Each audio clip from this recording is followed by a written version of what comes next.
හැටෙක් වන ජාතික නිදහස් දින සැමරුම සඳහා සැපමිණි ඔබ සමමතා වචන ස්වරූපකින් කතා කරන මෙන් මා මේ අවස්ථාවේ ගරු තානාපති HMGS පලියකාර මහතාට වේදිකාවට ආරාධනා කර සිටිනවා. இப்பொழுது ஸ்ரீலங்காவின் ஐக்கிய நாடுகளுக்கான நிரந்தர தூதர் HMGS பலியக்கார் அவர்கள் வரவேற்பு உரை நிகழ்த்துவார்கள். Venerable members of the clergy, ladies and gentlemen, we will now hear the welcome address of His Excellency HMGS Paliyakara, the permanent representative and ambassador of Sri Lanka to the United Nations. Ayubowan, Vanakkam, Kala Seemawa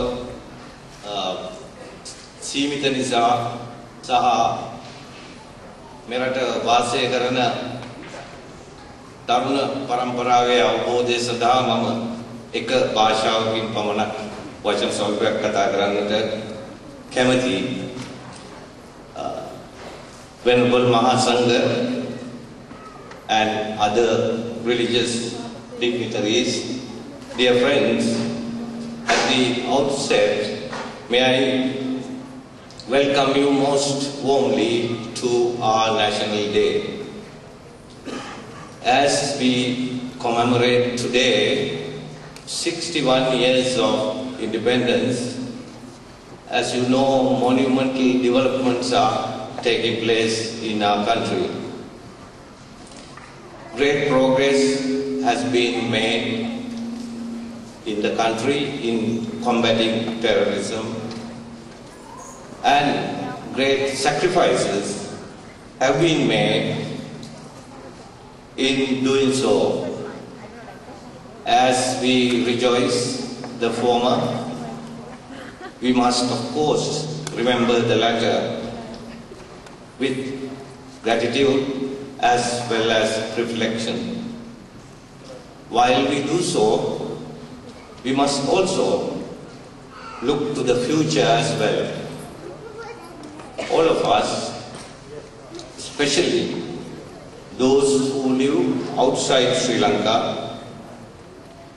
can assist in consolidating what has been achieved.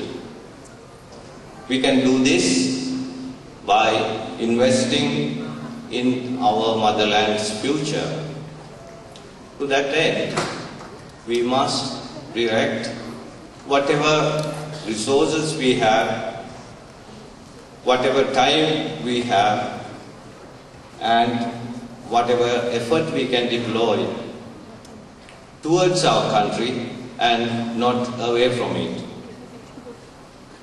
Therefore, this year's National Day program, modest though it is, has its primary focus on these elements which I tried to describe to you.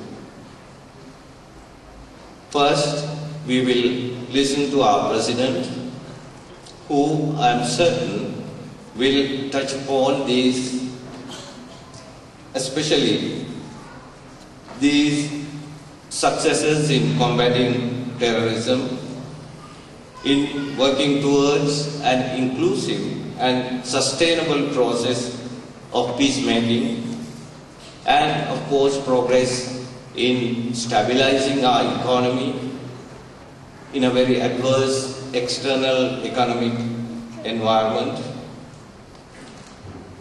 All these took place in the backdrop of, as I said, many sacrifices by those brave sons and daughters of our country in our armed forces, and of course those innocent civilians who suffered at the hands of terrorism.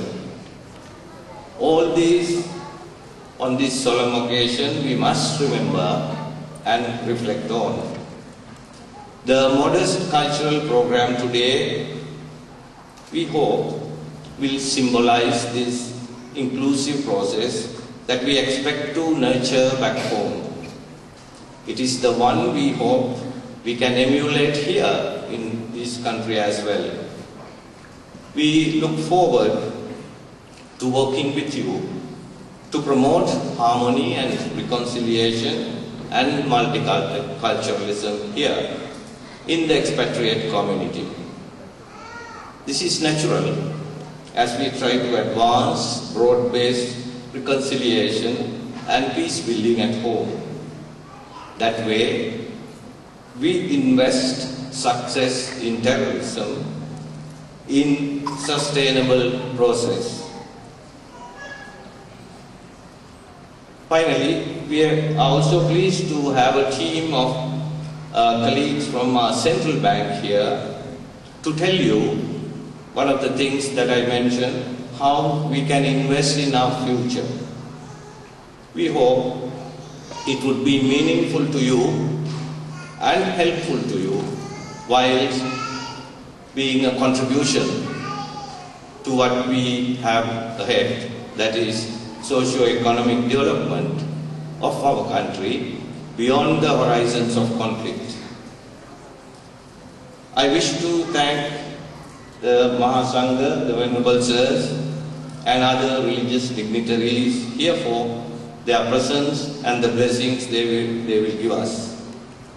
My particular gratitude goes to many friends and patriots who have voluntarily provided their services and indeed contributions to the collective effort of organizing and hosting this modest event. There are many names to be mentioned, but on behalf of my colleagues and all of us, I would like to thank all of them most sincerely for their enthusiasm and their cooperation. My particular thanks go to those who provided food services, the young members of our community who spent sleepless nights preparing, and all the groups who have got together for this purpose. I also take this opportunity to express my confidence in this sentiment of togetherness and collectivity in the expatriate community. I hope to explore and indeed exploit this sentiment in the future as we plan further community events and multicultural cooperation here. Last but not least, may I thank all of you for turning up in such large numbers. I do take it that it signifies not only your enthusiasm to take part in this national event, but also your commitment to shoulder the nation building process that is ongoing in our motherland. I must remember my colleagues in the mission of Sri Lanka who worked tirelessly to organize this event in the midst of many other diplomatic duties they are called upon to do every day, every week. I would like to conclude by saying that we plan to host this national event in different areas of tri-state system so that different community groups, all of you, will have the honor and ownership of hosting it on a rotational basis. Thank you very much, and I hope you will have a pleasant day.